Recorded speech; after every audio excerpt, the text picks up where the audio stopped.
नमस्कार दोस्तों, जय हिंद। स्वागत है आप सभी का आपके अपने YouTube परिवार RS स्टडी ट्रिक परिवार में।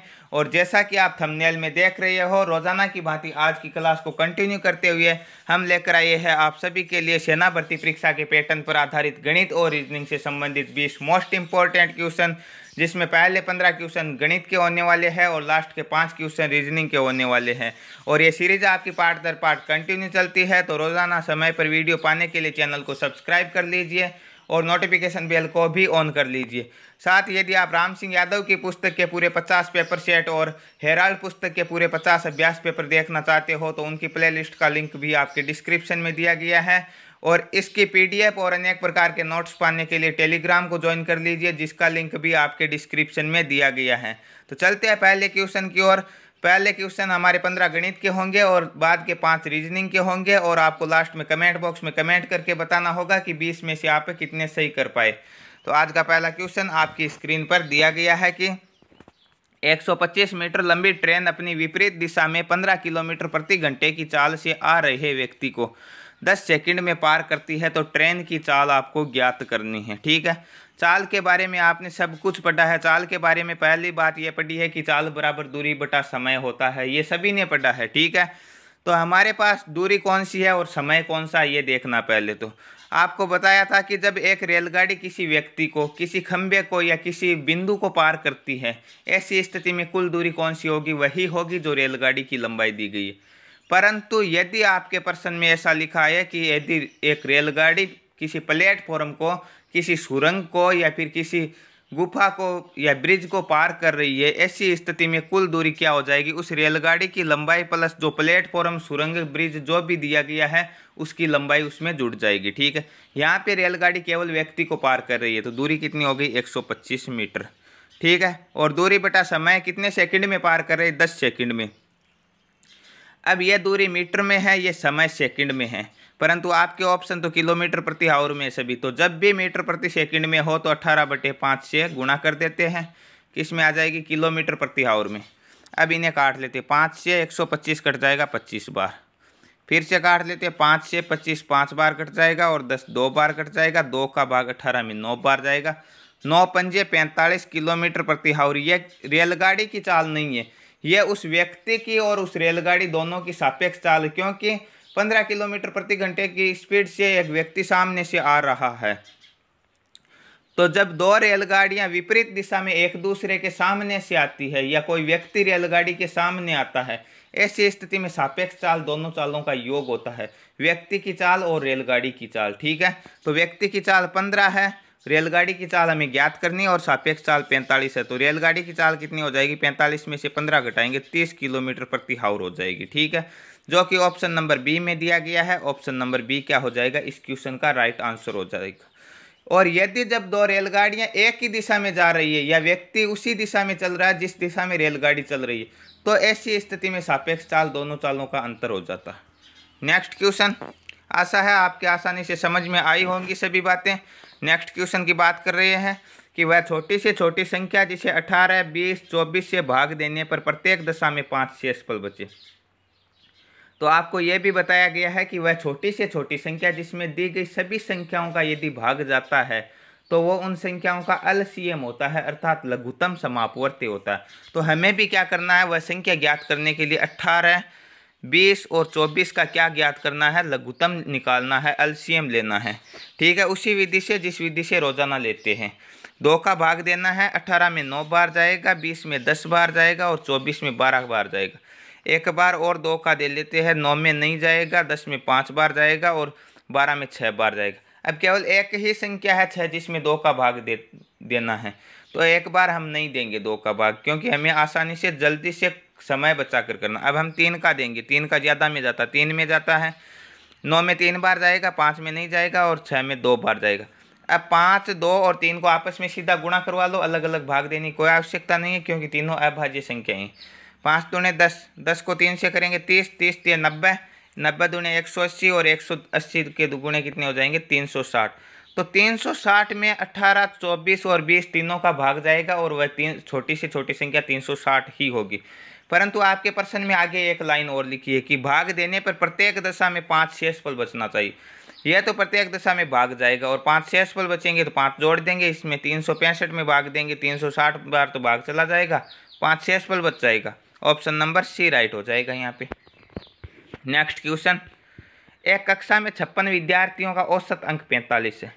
कक्षा के लड़कों का औसत 42 है, लड़कियों का औसत 50 है। तो लड़कों और लड़कियों की संख्या का अनुपात ज्ञात करना है, न कि संख्या पूछा। ठीक है, यदि संख्या पूछता तो हम 56 विद्यार्थियों की संख्या भी काम लेते, परंतु अब अनुपात पूछा तो केवल औसत के आधार पर निकाल देंगे। किस प्रकार, हमारे पास दिया गया लड़कों का औसत और हमारे पास दिया गया लड़कियों का औसत। ठीक है, लड़कों का औसत दिया गया है 42 और लड़कियों का औसत दिया गया है 50, परंतु टोटल औसत कितना दिया गया, 45 ही दिया गया, तो 45। अब आपको मिश्रण से संबंधित या अनुपात से संबंधित ऐसे क्वेश्चन बताए हैं कि इन दोनों का अंतर यहाँ पे लिखना, इन दोनों का अंतर यहाँ पे लिखना, जो भी आएगा वही अनुपात होगा। 42 और 45 का अंतर कितना हो गया 3, 50 और 45 का 5, तो लड़कों और लड़कियों का अनुपात कितना हो गया 5:3, जो कि किस ऑप्शन में दिया गया, ऑप्शन नंबर डी में दिया गया। कोई लंबी कैलकुलेशन नहीं करना, बिल्कुल आसानी से सोल्व हो जाएगा। और यदि संख्या पूछता तो हम इस 56 को काम में लेते हैं। आप बोलोगे 56 को कैसे लेते हैं, संख्या पूछता कि लड़कों की संख्या कितनी है, लड़कियों की संख्या कितनी है, तो हमारे पास अनुपात आया 5:3 और 56 को 5:3 में बांट देते हैं। ठीक है, 5 और 3 8 का भाग 56 में देते, 7 बार जाता, 7 पंजे 35 और 7 3 21 हो जाते। 35 लड़कियाँ और 21 लड़कियाँ हैं।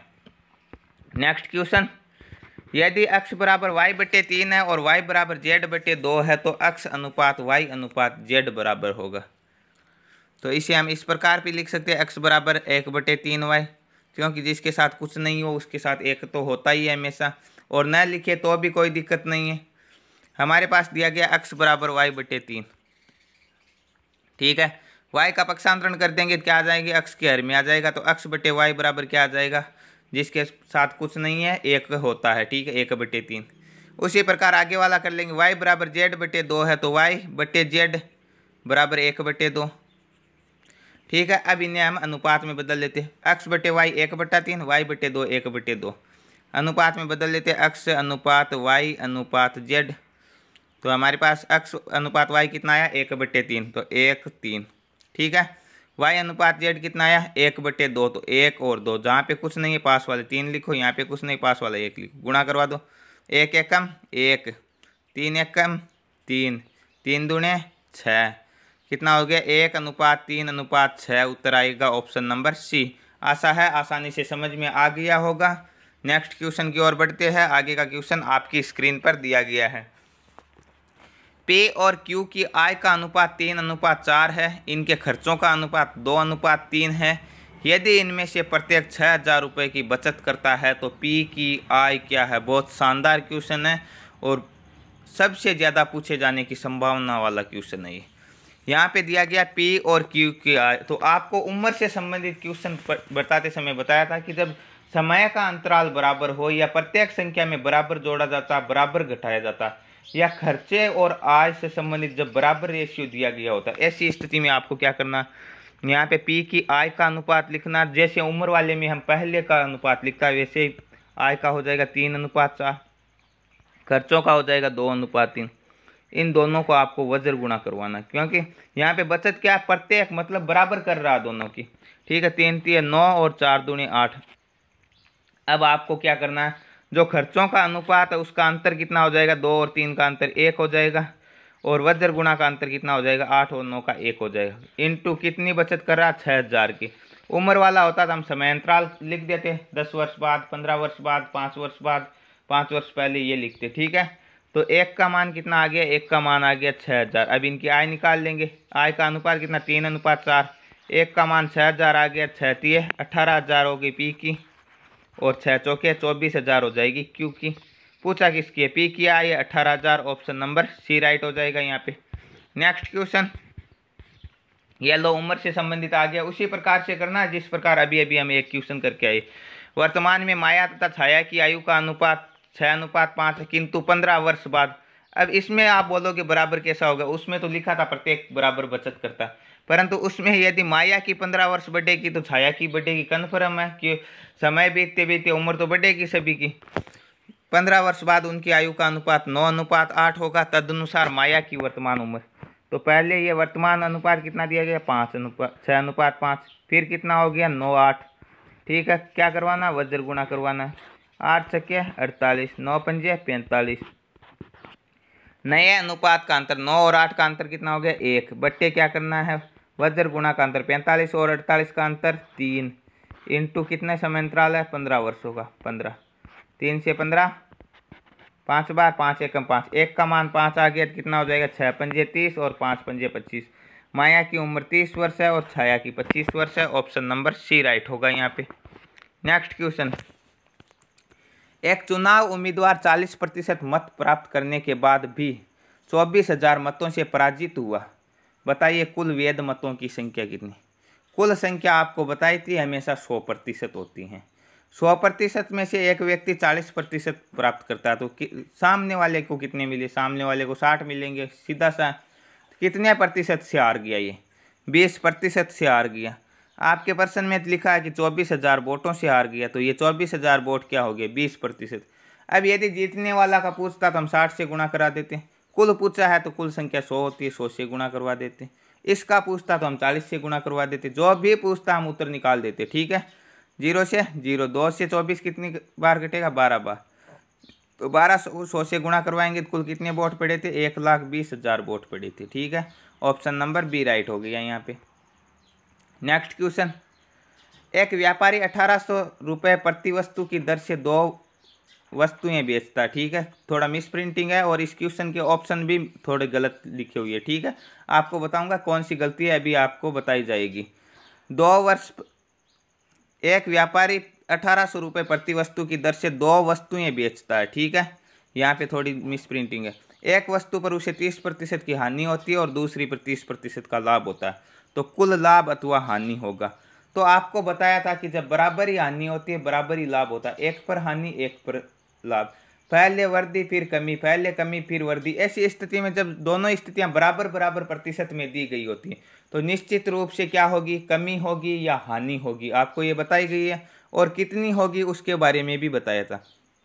जैसे यहाँ पे 30% है दोनों ओर, तो 30 × 30/100, तो यहाँ पे कितना हो जाएगा 0 से 0, 0 से 0, 3 3 9% की हानि होगी।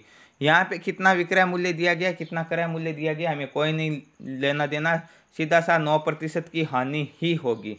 अब आपकी गलती कहाँ ऑप्शनों में, गलती यह है कि इसके अकॉर्डिंग एक का विक्रय मूल्य 1800 है तो 2 का कितना हो जाएगा 3600 रुपये विक्रय मूल्य है, और आपके जो हानि निकाली गई है वो इसी 3600 रुपये पर निकाल कर आपके ऑप्शन रखी गई है।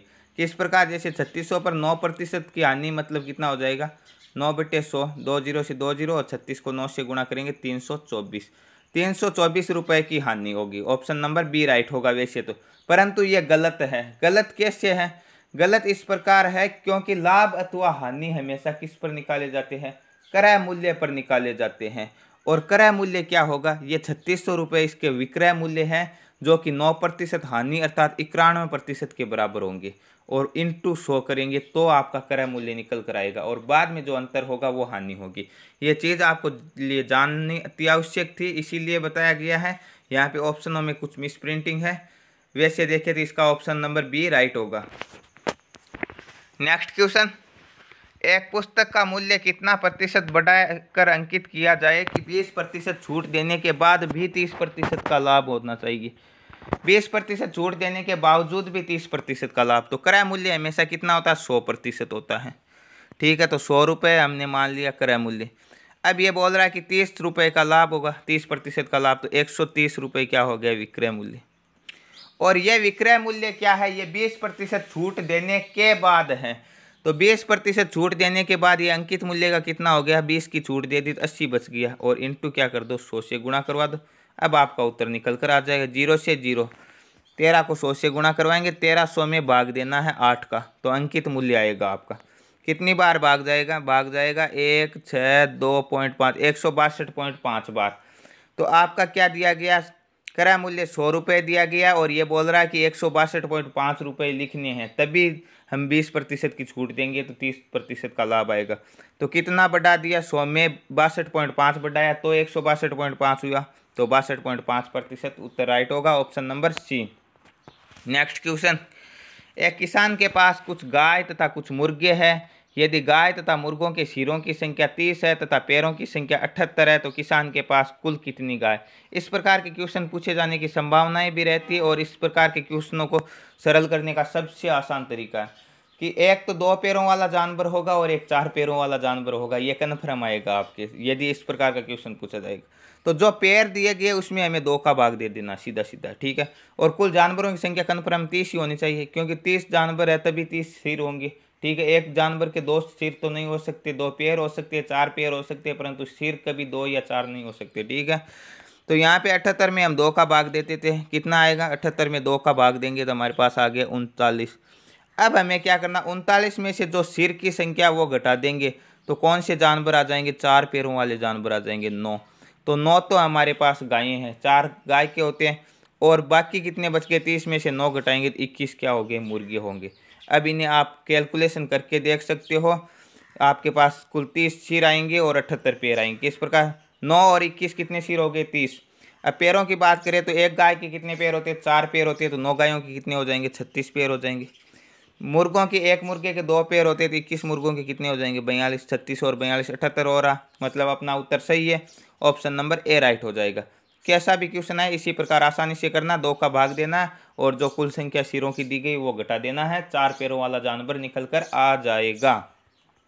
नेक्स्ट क्वेश्चन, यदि कोई धनराशि चक्रवृद्धि ब्याज देने पर 5 वर्ष में 2 गुनी हो जाए तो 8 गुनी कितने वर्षों में। देखिए 5 वर्षों में हो रही है ये 2 गुनी और पूछा क्या 8 गुनी। तो अब आपको यह क्या करना है, ये रिलेशन देखना, यहाँ आपको ये नहीं देखना कि 4 बार भाग दिया, 2 की कितनी पावर है ये देखना, घात कितनी है उसी से गुणा करवाना। तो 8 को हम क्या लिख सकते हैं, 8 को हम 2 की घात 3 लिख सकते हैं, ठीक है, कोई फर्क नहीं पड़ेगा। तो यहाँ पे 2 की घात कितनी दी गई, 3 दी गई, तो 5 को 3 से गुणा करवाएंगे कितना होगा, 15 वर्षों में ये 8 गुनी हो जाएगी, ऑप्शन नंबर ए राइट होगा। और कुछ नहीं करना, यहाँ पे जो दी गई है उसकी पावर देखनी है। नेक्स्ट क्वेश्चन, 15,000 रुपये पर 2 वर्षों के साधारण ब्याज तथा चक्रवृद्धि ब्याज का अंतर 96 रुपये है तो वार्षिक दर बताइए।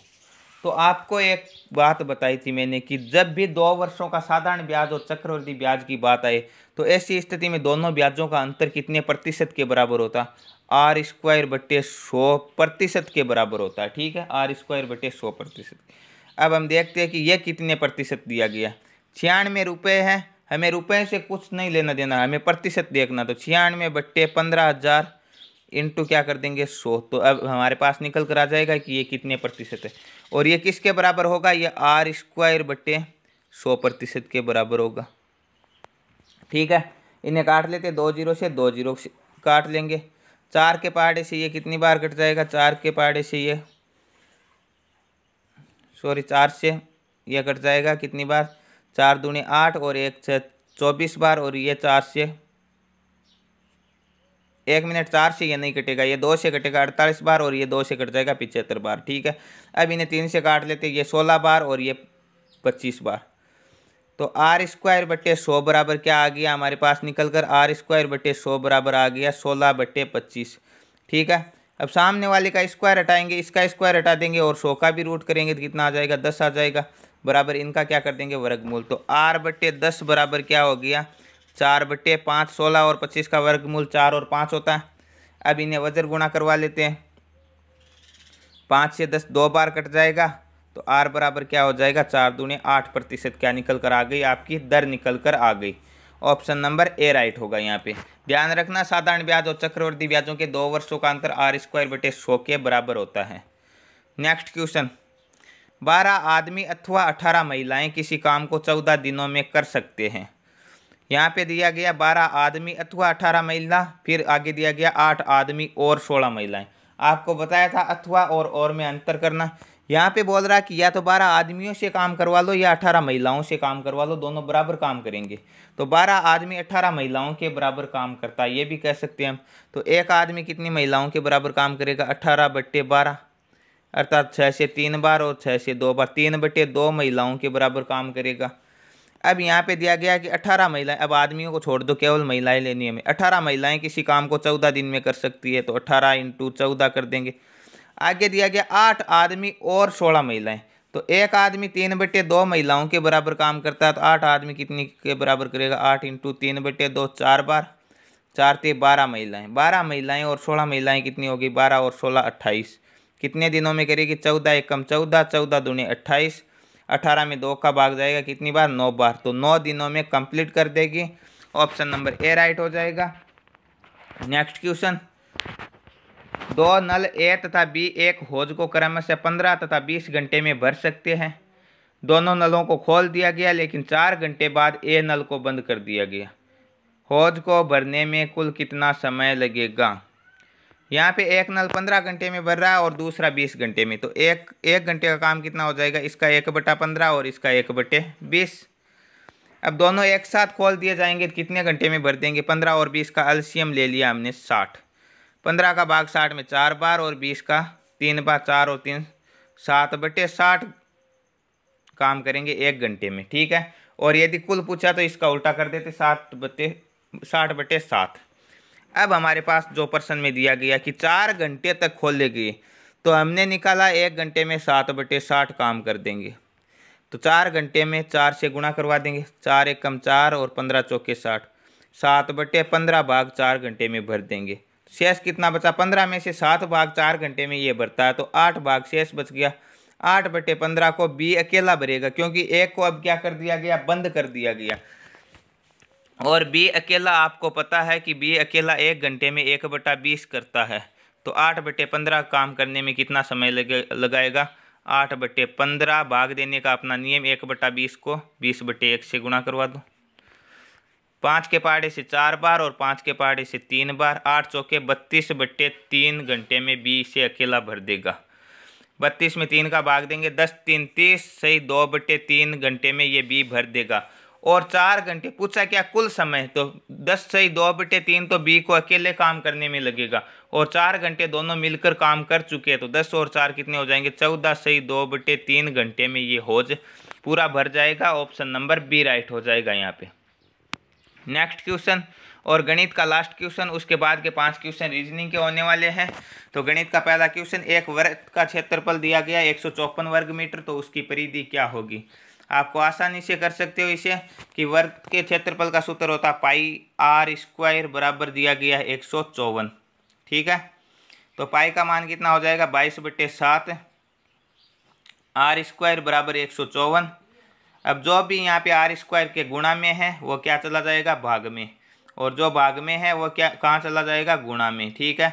22 सत्ते 154, 7 को 7 से गुणा करेंगे, कितना आएगा, 49। r² बराबर 49 है, तो r बराबर क्या हो जाएगा, 49 का वर्गमूल 7। हमारे पास क्या निकल कर आ गई, 7 निकल कर आ गई इसकी त्रिज्या, और त्रिज्या दी गई। अब हमें ज्ञात करना परिधि। परिधि का सूत्र क्या होता है, 2πr, 2 × 22/7 × r कितनी निकाली, अभी ये भी निकाली हमने 7, 7 से 7 कैंसिल, 22 दूने 44 मीटर क्या आ गई, उसकी परिधि आ गई। ऑप्शन नंबर बी राइट हो गया।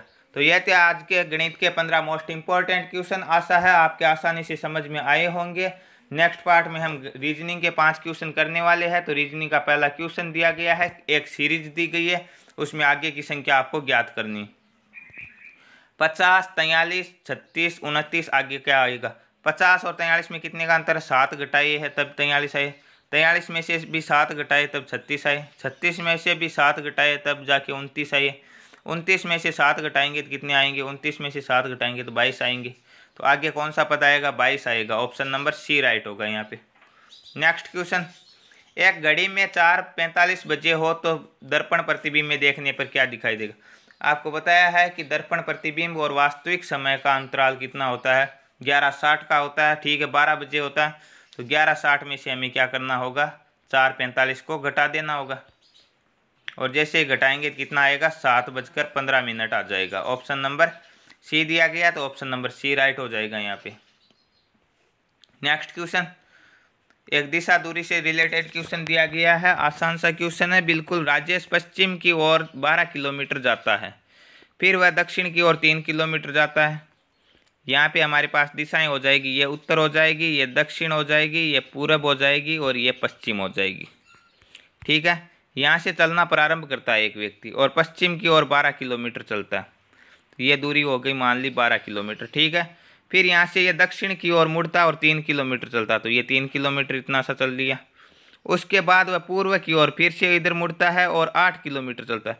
तो ये पूरी दूरी कितनी है, 12 है, और 12 में से इसके लगभग 8 के बराबर ये कवर करता है। तो यहाँ पे ये 8 हो गई। तो अब ये यहाँ से रवाना हुआ था और यहाँ पर है, तो ये दूरी कितनी हो जाएगी, ये 3 है तो ये भी 3 हो जाएगी, और ये 8 है तो ये भी 8 होगी, परंतु कुल 12 है तो ये कितनी हो जाएगी, 4 हो जाएगी। अब ये कितनी दूरी पर हो गया, ये एक बन गया आपका समकोण त्रिभुज, और ये समकोण के सामने वाली भुजा क्या होती है, कर्ण होती है। तो ये दूरी ज्ञात करने के लिए हमें एक प्रमेय लगानी होगी जिसका नाम क्या है, पाइथागोरस प्रमेय। ये क्या बोलता है कि कर्ण का स्क्वायर बराबर क्या हो जाएगा, आधार स्क्वायर प्लस लंब स्क्वायर। आधार हो गया 4 और लंब हो गया 3, तो आधार का स्क्वायर 3 का स्क्वायर 9, 4 का स्क्वायर 16 बराबर क्या हो गया, कर्ण का स्क्वायर 16 और 9 कितने हो जाएंगे, 25, और सामने वाले का स्क्वायर हटाने के लिए क्या करेंगे, वर्गमूल। तो कितना हो जाएगा, 5 किलोमीटर। राइट आंसर हो जाएगा ऑप्शन नंबर बी राइट होगा। नेक्स्ट क्वेश्चन, असंगत पद आपको ज्ञात करना है, और जो असंगत पद है वो आपके ऑप्शन में नहीं है। ठीक है, किस प्रकार देखिए, 16, 24, 34, 54, 81, इसमें से एक पद गलत दिया गया, और किस प्रकार गलत दिया गया ये हमें इसमें कोई रिलेशन देखना। अंतर के आधार पर देखिए तो कोई संबंध नहीं दिखाई देगा। वैसे हम देखेंगे 16 में 2 का भाग दिया इसने, 8 आया, और 8 को 3 से गुणा करते तो 24 आते। एक तो ये नहीं निकाल कर देखते हैं, हम आगे देखते हैं 24 है, 24 में यदि हम वैसे ही करें 2 का भाग देते और 3 से गुणा करते, 24 में 2 का भाग देंगे 12, और 12 3 कितने आएंगे, 36। हमारे पास तो यहाँ पे 34 है, आगे की देखते एक बार। अब 36 आए, 36 में यदि हम 2 का भाग देंगे और 3 से गुणा करेंगे, 36 में 2 का भाग देंगे 18, 18 3 54, ये तो बिल्कुल आगे वाला तो 36 के अकॉर्डिंग आ रहा, तो मतलब 34 गलत होगा। फिर 54 का और देख लेते, 54 में हम 2 का भाग देंगे कितना आएगा, 27, 27 को 3 से गुणा करेंगे 81, बिल्कुल सही है। यहाँ पे 34 ही गलत होगा, न कि 24। ठीक है, आपके ऑप्शन में हो सकता है मिस प्रिंटिंग है, इस नियम के अकॉर्डिंग 34 राइट आंसर होगा। नेक्स्ट क्वेश्चन और आज के वीडियो का लास्ट क्वेश्चन, कि यदि ब्यूटीफुल को किसी भाषा में लिखा गया, कूट किया गया, तो उसी प्रकार LEAF को, यहाँ पे देखिए आपको कोई भी कोड नहीं मिलाना है, सीधा सीधा यहाँ से एक उठाए गए हैं 4 अक्षर और यहाँ पे लिख दिए गए। तो यहाँ पे हमें देखना, इसमें L को क्या लिखा है, इसमें L को N लिखा है, तो इसमें भी N ही लिखना है। इसमें E को क्या लिखा है, D लिखा है, तो हम भी D लिख देंगे। A को O लिखा है इसमें, तो हम भी O लिखेंगे, और F को क्या लिखा गया, F को लिखा गया K, तो NDOK option number A right होगा। तो ये थे आज के पेपर के पूरे 20 मोस्ट इंपॉर्टेंट क्वेश्चन। आशा है आपके समझ में आए होंगे अच्छी तरह से। मिलते हैं नेक्स्ट वीडियो में, तब तक के लिए थैंक यू। जय हिंद, जय भारत।